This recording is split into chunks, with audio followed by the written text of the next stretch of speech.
yo la voy a presentar. Yo la presento, doctora Dieterlen, y ahí usted inicia su conferencia. Perfecto. Sí. Ok. Pero no tiene que hacer nada por ahora. Ok.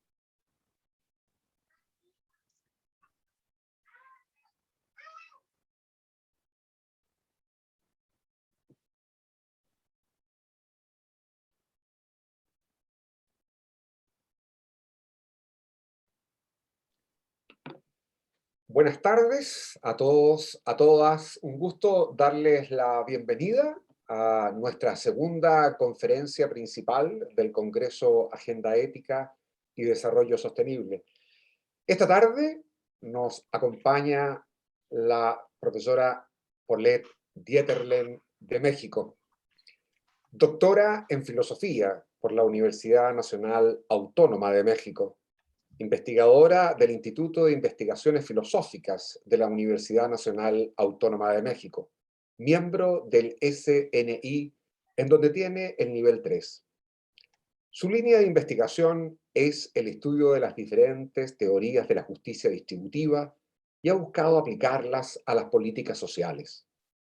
Fue consejera de la Comisión Nacional de los Derechos Humanos y consejera de la Comisión Nacional de Bioética.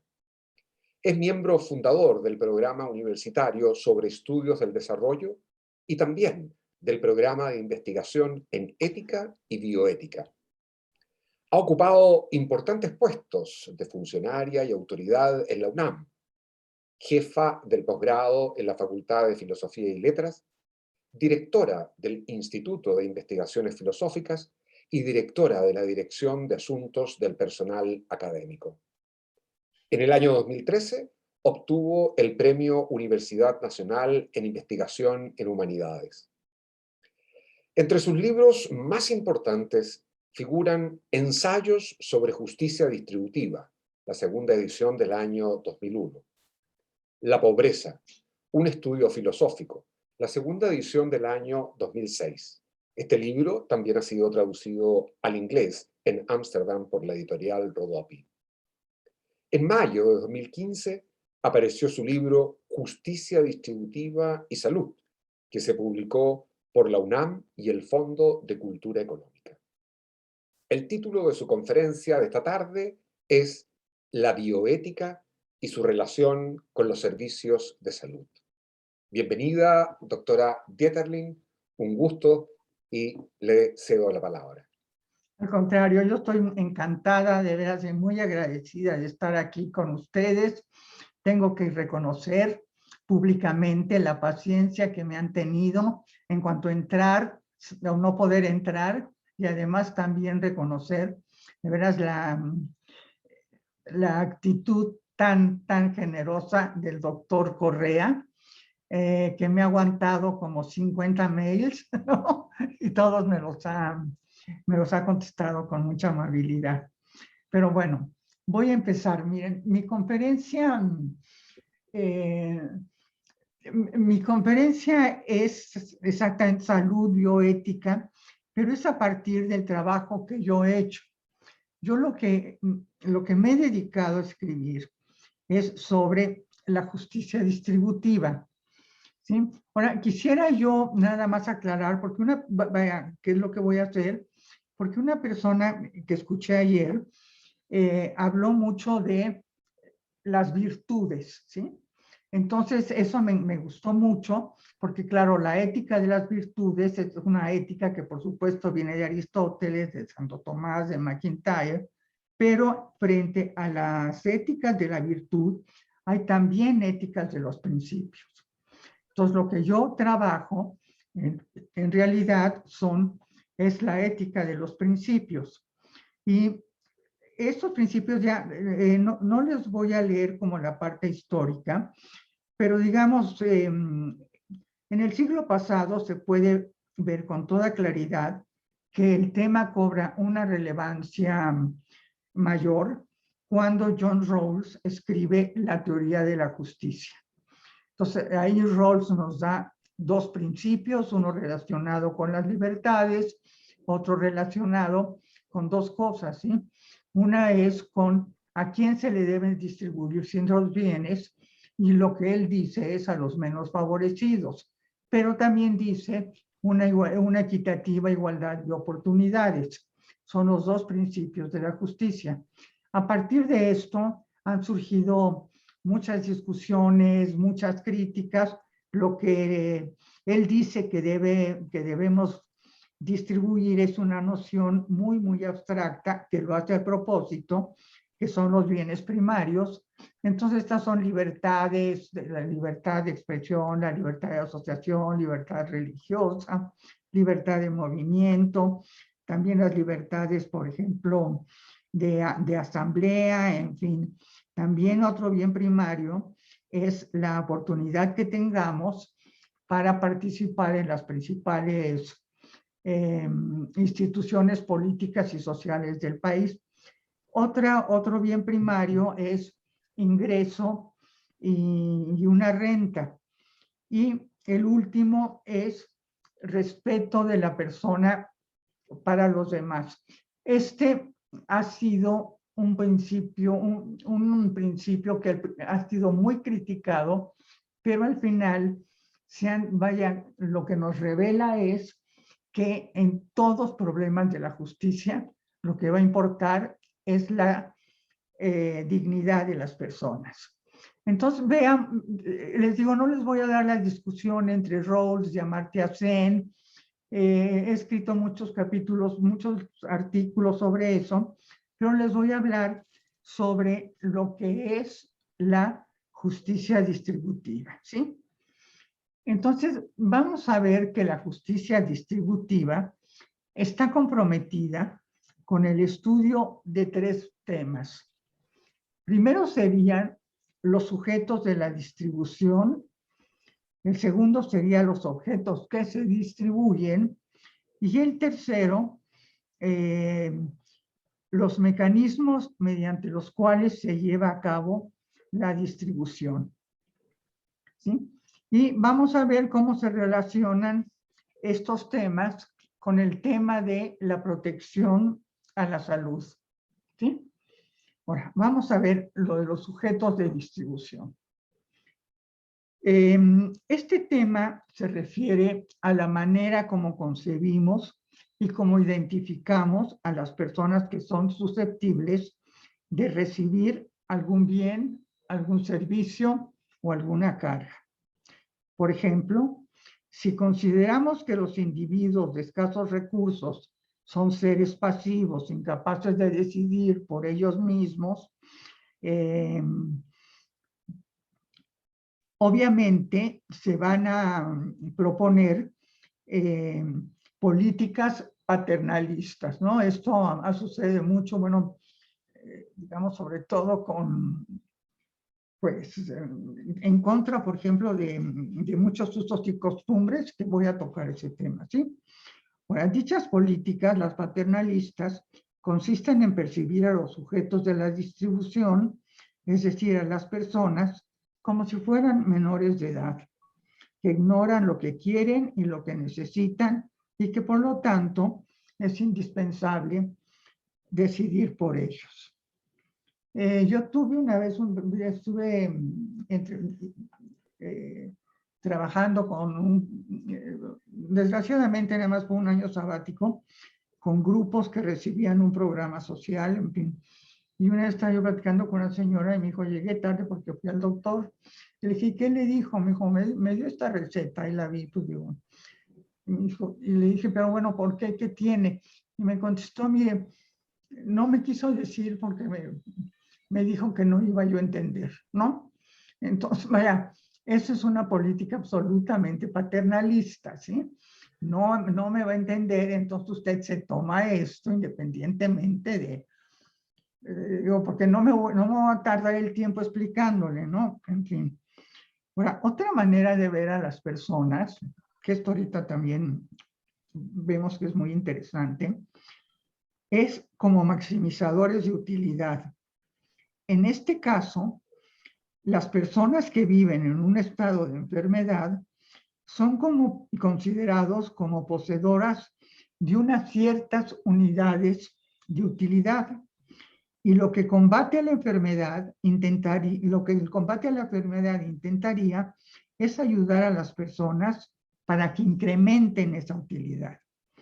En general, la noción de utilidad tiene cierta relevancia.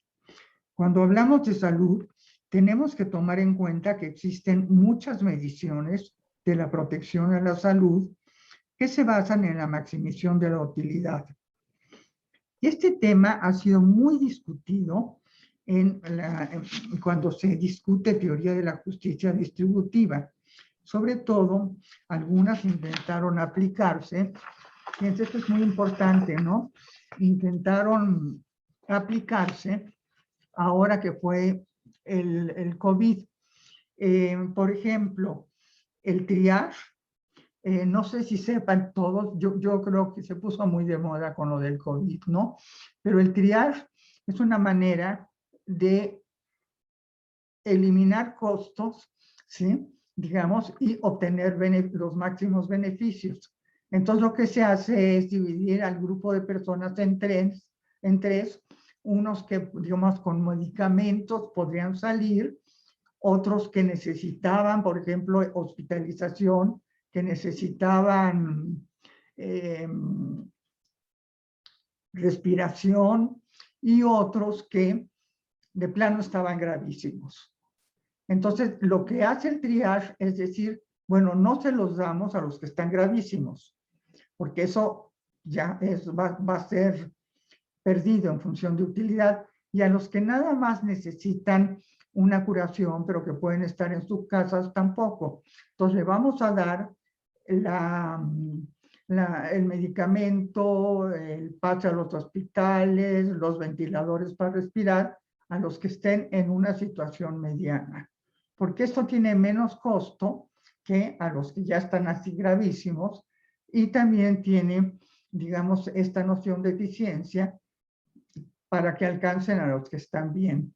Entonces, esto es una medida utilitaria.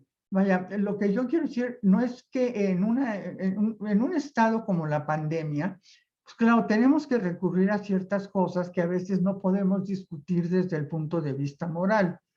Pero lo que sí sucede es que no es una cuestión, vaya, no es un método moral, ¿sí? Porque no va a considerar muchos principios morales o muchos principios éticos.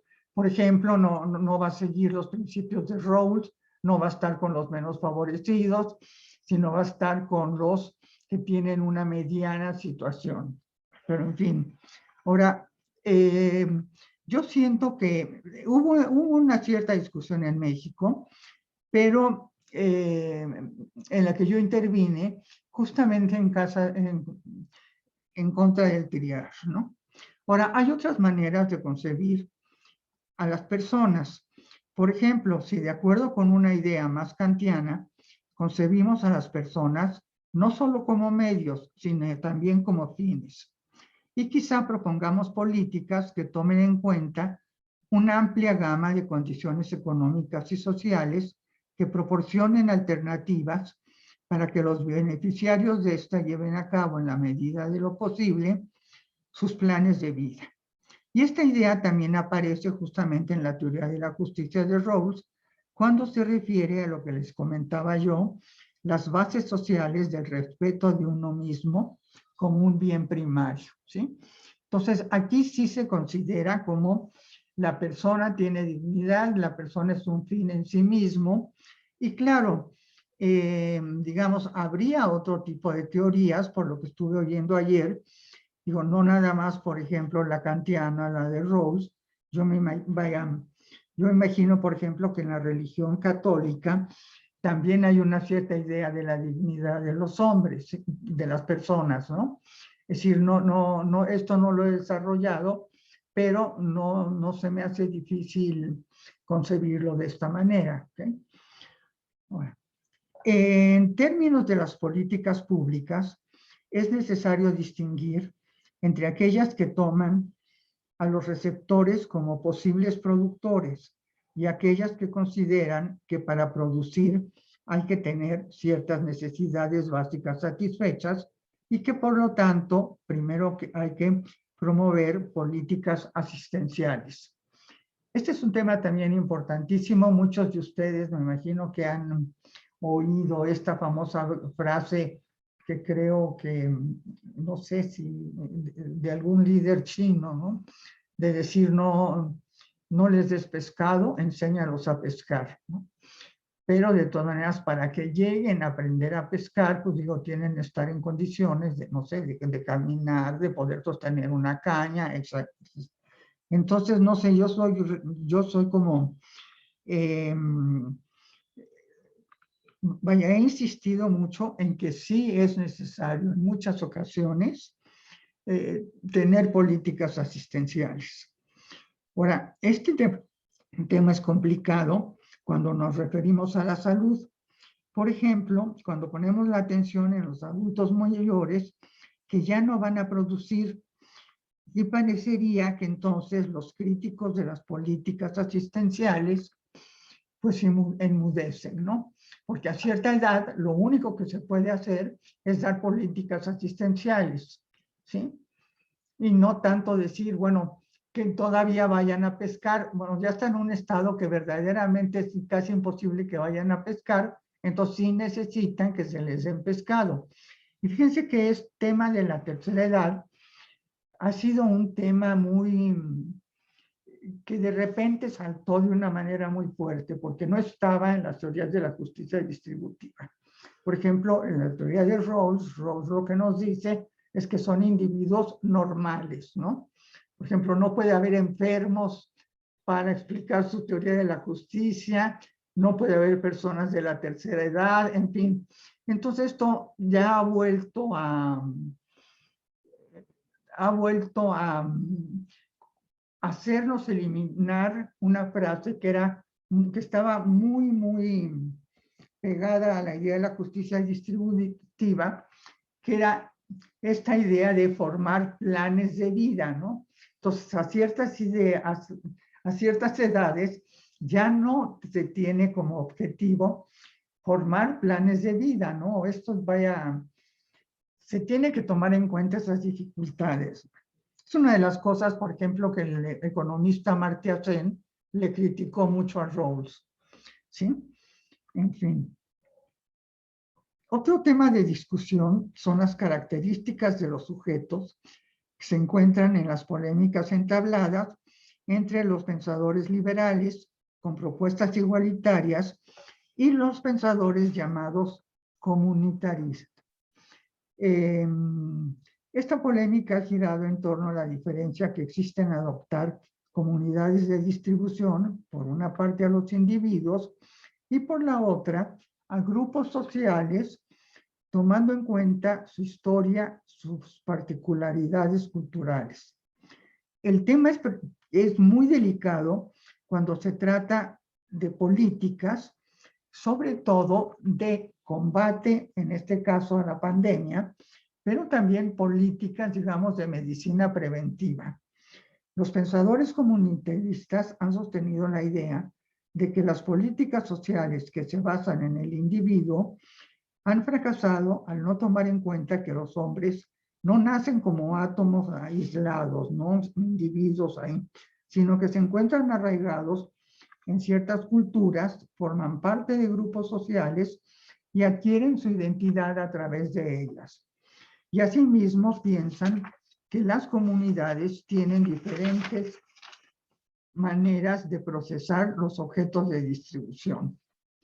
Quizá el problema pueda solucionarse parcialmente si juntamos los usos y costumbres con las acciones para mejorar la salud. Esto yo le hice una pregunta a uno de los panelistas ayer, ¿no?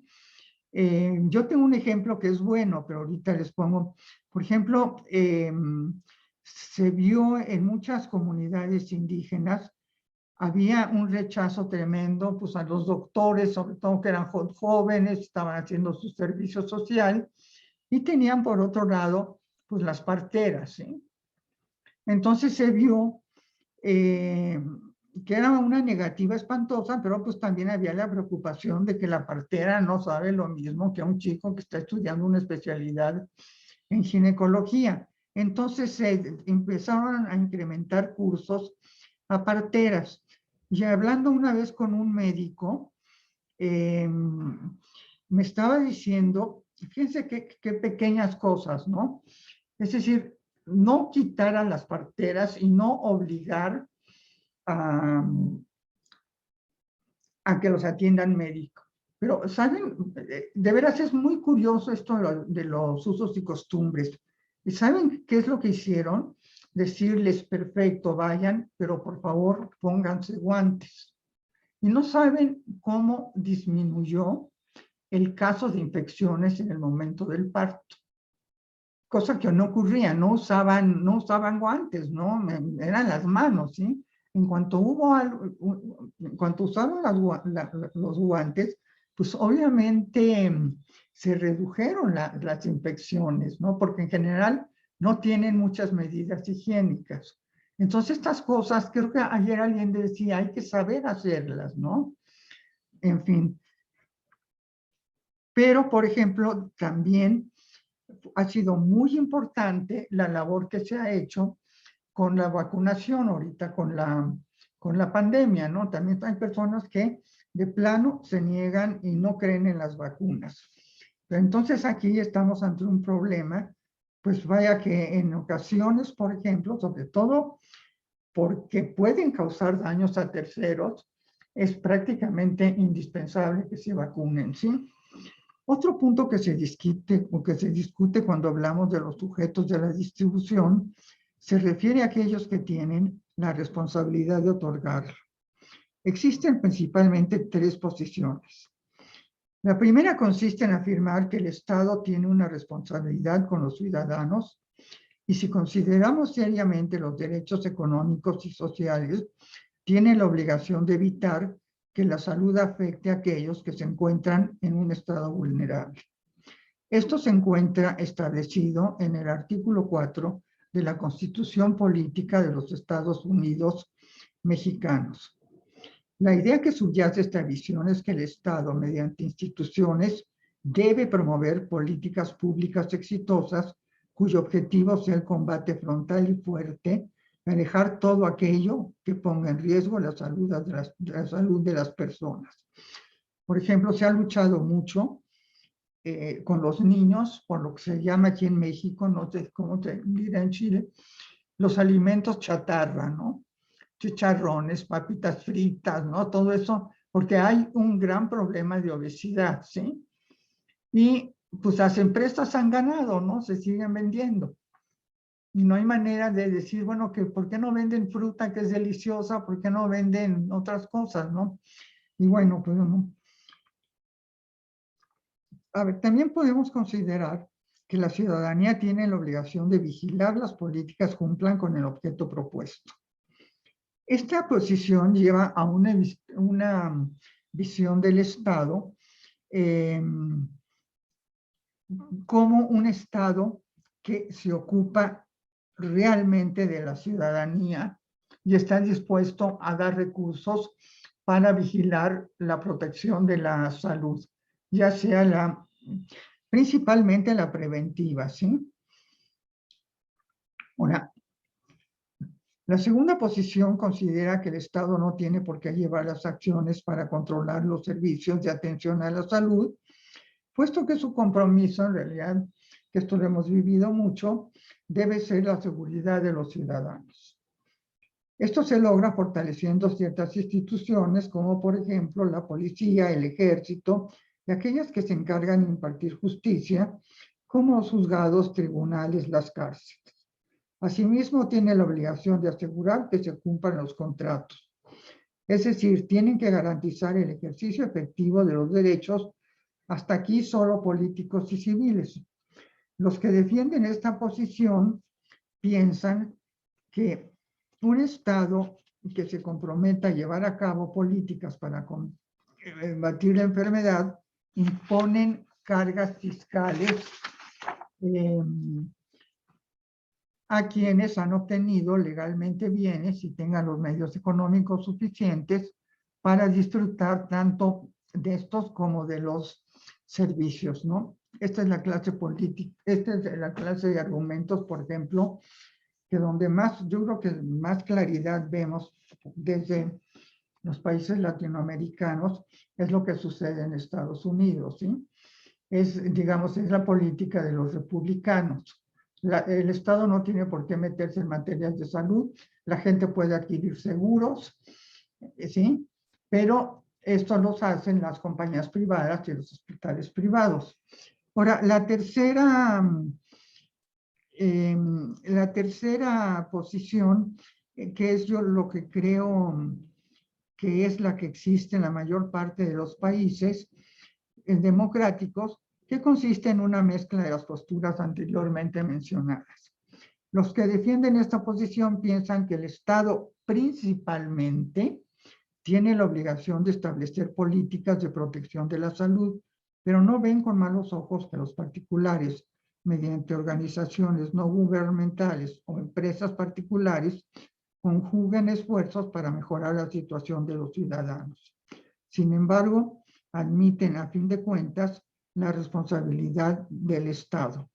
Aquí con esta posición, obviamente, es la que existe prácticamente en todos lados, pero sí es muy importante como apoyar a, por ejemplo, a muchas organizaciones no gubernamentales a tener este tipo de servicios. Porque lo que pasa muchas veces es que los que se ocupan de los servicios médicos son empresas privadas y entonces hacen que los servicios de salud se vuelvan imposibles para una gran cantidad de personas porque tienen unos costos verdaderamente fuera del acceso de un 99.9% de la población mexicana, ¿sí? Entonces, también debería esto de verlo el Estado, ¿sí? Sí, ¿por qué existe esta desigualdad en la medicina, sí? ¿Por qué va uno a los hospitales privados? Bueno, porque a veces es cansado hacer 5 horas de cola en un hospital del Estado, pero en fin. Aquí, esto, por ejemplo, sobre todo aquí se tiene que reestructurar totalmente porque esto no está funcionando, por ejemplo. Pero ahora pasemos a los objetos de la distribución. El segundo tema de la justicia es el de los objetos que se distribuyen. Algunas veces los recursos escasos serán bienes, obviamente el dinero, ¿no? En este programa que les dije que participé, les daban dinero, pero se los daban a las mujeres, ¿sí? Y otras veces se tratará de bienes como la educación, el cuidado de la salud, la vivienda, servicios, agua, electricidad, en fin, ¿sí? Por ejemplo, ayer también se hablaba de agua que no está muy pura. Pero también en muchas políticas públicas lo que han tratado de hacer otra vez, que es muy parecido a lo de los guantes, diciendo, hiervan el agua. Con eso va a disminuir mucho la infección, ¿no? El agua es muy difícil de obtener, ya que lo obtienen, que no sea un riesgo para las personas que viven en una casa, ¿sí? Sin embargo, pensamos que el problema consiste en, con frecuencia, el dinero se distribuye de una manera poco ordenada y es ineficiente, y la sociedad civil no cuenta con los mecanismos adecuados para supervisar la distribución de los recursos económicos. Es importante destacar que en la actualidad existe una amplia bibliografía sobre bienes específicos. Ejemplo de ello es la literatura filosófica que ha surgido en las últimas décadas sobre la distribución adecuada de la salud. Quizá, para resumir, podríamos decir que los objetos de una distribución justa se manifiestan como imperativos y son aquellos que señala el artículo 25 de la Declaración Universal de los Derechos Humanos y que la letra firma. Se los voy a leer, pero bueno, van a ver que yo creo que rebasan, en fin. Toda persona tiene derecho a un nivel de vida adecuado que le asegure, así como a su familia, la salud y el bienestar, y en especial la alimentación, el vestido, la vivienda, la asistencia médica, los servicios sociales necesarios. Tiene asimismo derecho a que los seguros, en caso de desempleo, enfermedad, validez o viudez, o en otros casos, que tengan acceso a medios para subsistir por circunstancias independientes de su voluntad. Yo subrayo lo de independientes de su voluntad, porque eso lo voy a tratar, ojalá me dé tiempo, en las dos posiciones, que luego me gustaría, me gustaría explicar. Ahora, vamos a ver el tercer tema de la justicia distributiva, que es el de los criterios de distribución. Dado que las teorías de la justicia, como lo advirtió Hume, se mueven en un trasfondo de escasez, es de suma importancia que los criterios sean objetivos, públicos, transparentes y eficientes. La objetividad se refiere a que las características de los sujetos a lo que se les distribuye los bienes y servicios deben conocerse. Dichas características no dependen de la apreciación de las personas sobre sí mismas, sino de la situación en la que se encuentran. Ejemplo de esto, son elementos objetivos, son las condiciones, por ejemplo, de la vivienda, el número de hijos, el nivel de educación de los padres y cuestiones así, ¿no? Que sean absolutamente objetivas. Otra característica es la publicidad, que en este caso se opone a la discrecionalidad y se relaciona con el acceso a la información sobre las medidas de asignación de los recursos. También se relaciona con la posibilidad de consultar por parte de aquellos que participan en los procesos de distribución de los datos sobre los sujetos. Luego viene la imparcialidad, que nos remite a la igualdad de condiciones que son relevantes para distribuir los apoyos. La eficiencia se conecta con los medios más adecuados para llevar a cabo la distribución. Y en lo que sigue, hablaré de dos principales ideas de la justicia distributiva en materia de salud.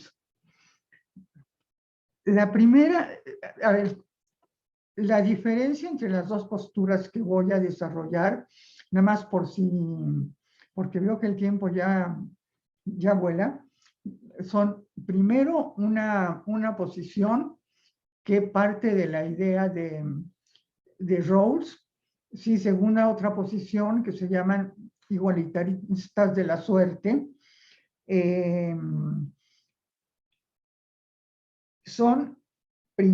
Las dos posiciones son de principios y les voy a adelantar un poco. Lo que está en juego es la posibilidad o no posibilidad de tomar en cuenta la responsabilidad de las personas, ¿sí? Entonces, les voy a hablar, esto me voy a ir muy rápido. Yo creo que el equivalente a Rawls en cuestiones de justicia distributiva y salud, que fue el que lanzó dos grandes libros impresionantes, es un discípulo de Rawls que se llama Norman Daniels. Entonces, les voy a comentar nada más aquí unas preguntas que él dice que se tienen que responder para mejorar el servicio de la salud. La primera es, ¿tiene la salud y la atención a ella y otros factores que la afectan una importancia moral mayor que otro bien?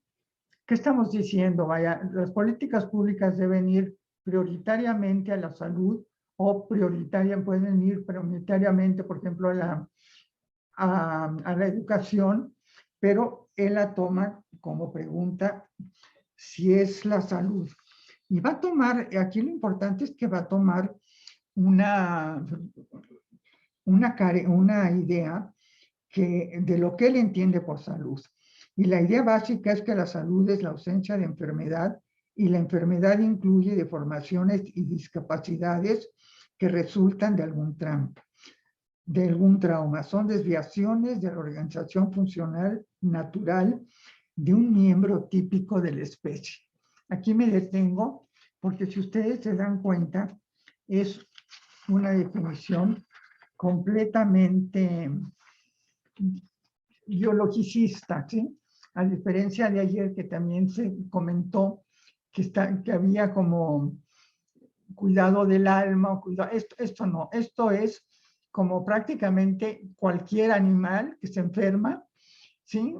Los humanos somos una especie. Claro, lo que él dice es que hay dos dificultades, ¿no? Una dificultad son las enfermedades mentales y otra dificultad es poner en estos bienes, insertar la educación. Pero bueno, a ver, vamos a ver la segunda pregunta. ¿Cuándo son injustas las desigualdades con relación a la salud? ¿Sí?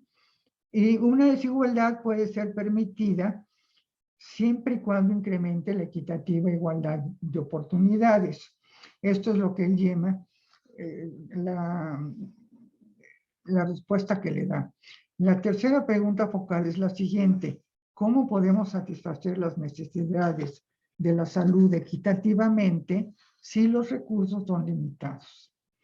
Y para responder esta pregunta, lo que nos dice Daniel, es conveniente examinar nuestros acuerdos y desacuerdos sobre la manera de establecer prioridades para distribuir aquellos recursos que cubran la protección a la salud.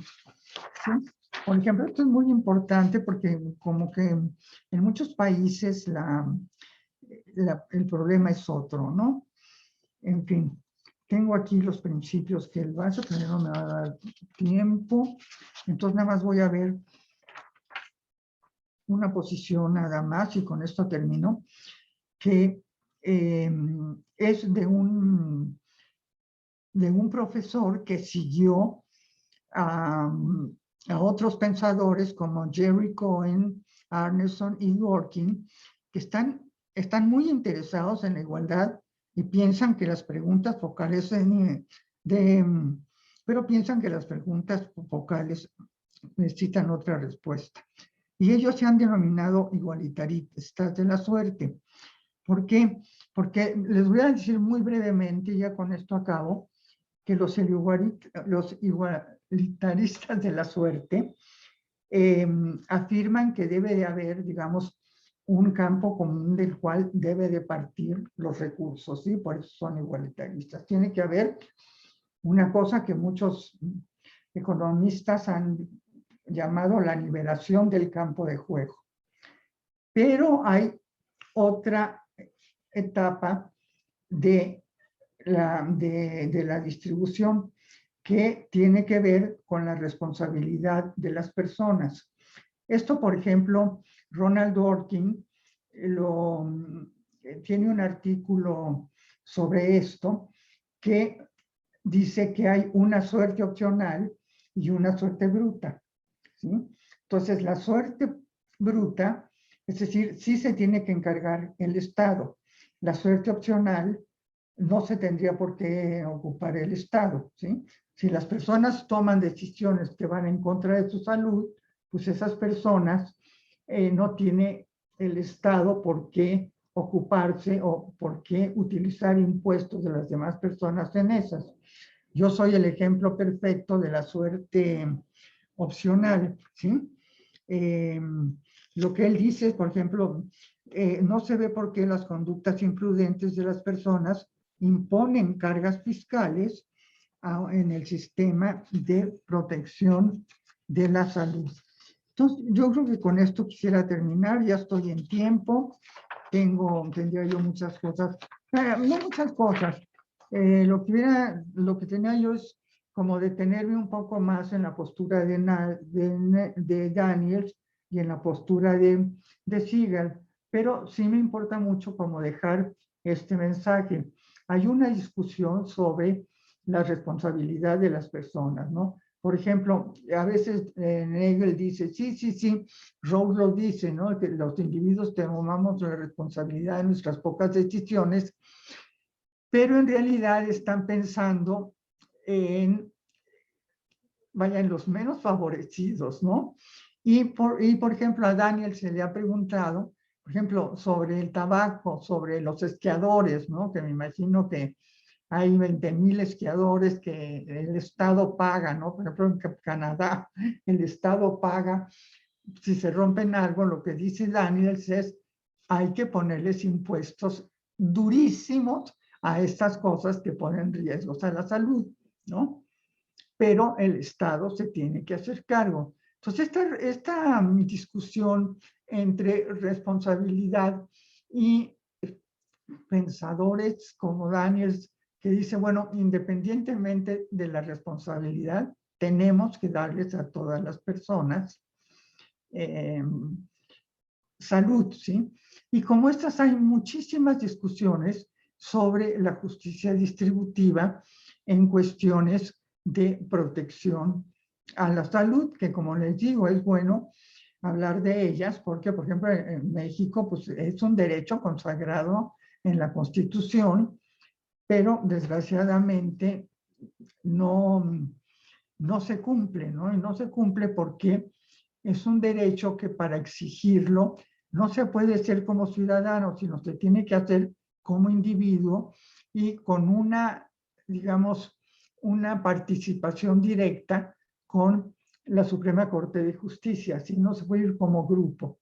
Pero en fin, esto es lo que yo les quería dejar, por dónde va esta discusión que es muy interesante, que nos remite a pensar en la responsabilidad, y la otra que parte de entrada de la dignidad de las personas y de cómo todos merecemos los servicios de protección de la salud.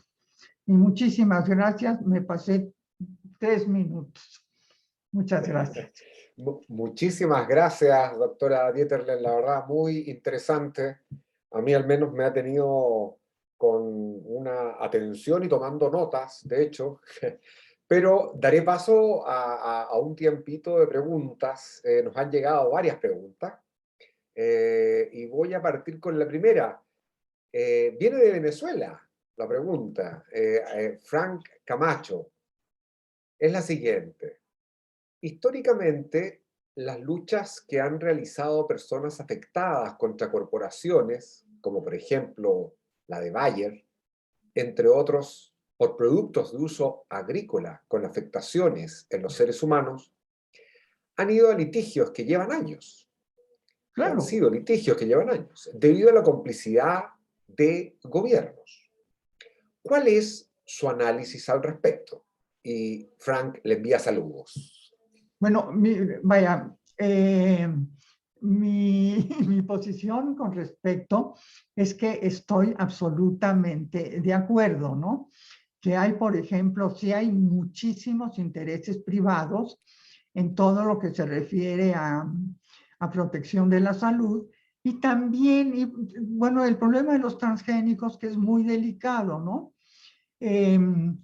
Y también, por ejemplo, no sé si en todos los lugares sea igual, no me atrevería yo a hacer comparaciones, pero en México el Estado no se da abasto. Entonces sí permite que sucedan ese tipo de cosas, ¿no? Ahora, ¿cómo se podría eliminar esto? Pues miren, yo le voy a contestar esto, ¿sí?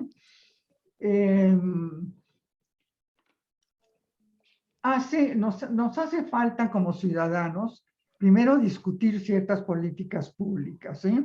Entonces, lo que está pasando, y perdón que ponga tanto ejemplo de México, pero es lo que está pasando. Por ejemplo, por atender un problema del COVID, dejaron completamente abandonados a niños con cáncer. Entonces, digamos, la parte de la ciudadanía que ahorita se está moviendo de una manera muy intensiva son justamente todos los padres de esos niños con cáncer, ¿sí? Que los dejaron sin medicamentos, ¿no? Entonces, es decir, el Estado tiene que estar muy pendiente de estas cosas. Y no sé si platicando con usted o ayer en la pregunta que hice, por ejemplo, en el estado de Veracruz, el gobernador de Veracruz es un estado muy importante, bueno, se dieron cuenta de que estaban pasándoles agua en lugar de quimio, ¿sí? Entonces, aquí el problema, por ejemplo, en México es que es horrible que lo diga yo y que lo exhiba, pero desde hace mucho tiempo y desgraciadamente no se ha quitado, hay un gran problema de corrupción, ¿no? En lo que se refiere a cuidados de la salud y a cuidados de impedir cosas que realmente están atentando contra la salud. Vaya, el ejemplo que les ponía hace rato, ¿no? Está absolutamente estudiado qué es lo que engorda a los niños, ¿no? Entonces dijeron, vamos a poner una protección absoluta para que coman cuando salgan, por ejemplo, haya fruta disponible, haya legumbres, todo disponible, ¿no? Bueno, no han podido. ¿Por qué? Porque, por ejemplo, estas cadenas, ¿no? Que fabrican los productos que les llamamos chatarra, pues no se dejaron por cuestión de dinero, ¿sí? Entonces uno sigue viendo, le digo, las papitas, los chicharrones, cosas que son además muy buenas, ¿no? Galletas, en fin, cuestiones que engordan y no les dan nada de nutrición a los niños, pero no han podido no se ha podido con las empresas, ¿sí? Entonces, eso creo que es uno de los problemas, y no sé si le contesté al compañero de Venezuela, ¿no? Pero, o meterse, por ejemplo, como Monsanto, ese es uno de los grandes problemas, ¿no? Gracias, doctora Dieter. Otra pregunta desde Perú. Miguel Ángel Polo Santillán. Se ha señalado que en estos tiempos de pandemia, los grupos económicos más ricos a nivel mundial han incrementado su riqueza, mientras se han incrementado la pobreza y la extrema pobreza. Claro. ¿Cuáles son los límites de la justicia distributiva? ¿Qué otros criterios éticos necesitamos para que los sujetos más aventajados puedan colaborar con los más necesitados? Claro, bueno, esa es una pregunta muy buena, muy difícil de contestar, ¿no? Repito, depende de los países. Yo he, por ejemplo, hablado, es que fíjense, es un círculo vicioso, ¿sí? Porque, por ejemplo, México es un país que justamente por tener un grado de pobreza extrema y de pobreza media muy, muy alto, ¿sí? Se ha reducido la extrema, pero no la mediana, ¿eh? Bueno, no paga impuestos.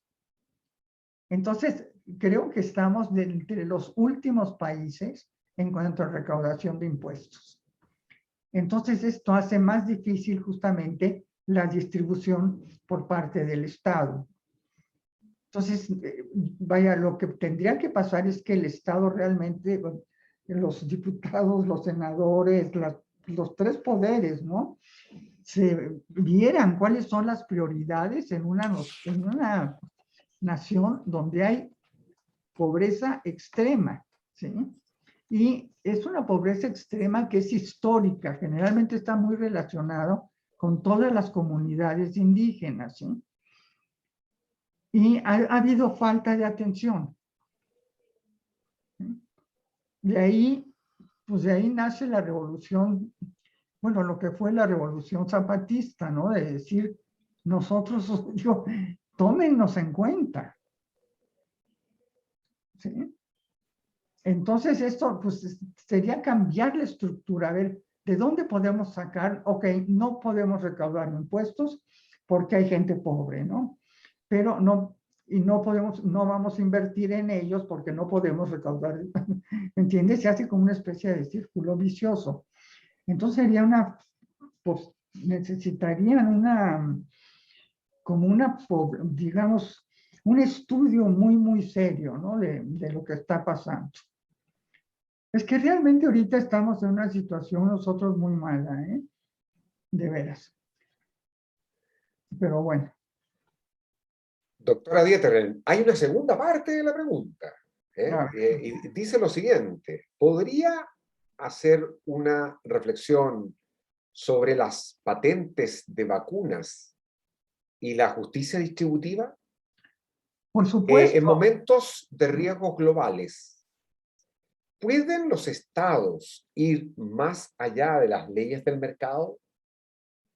Pues fíjese que es un tema que ahorita estoy estudiando, que se llama Moral y Mercado. Llevo nada más un capítulo de mi libro, pero en fin, hijo, hasta ahorita yo creo que no hemos podido controlar al mercado, ¿no?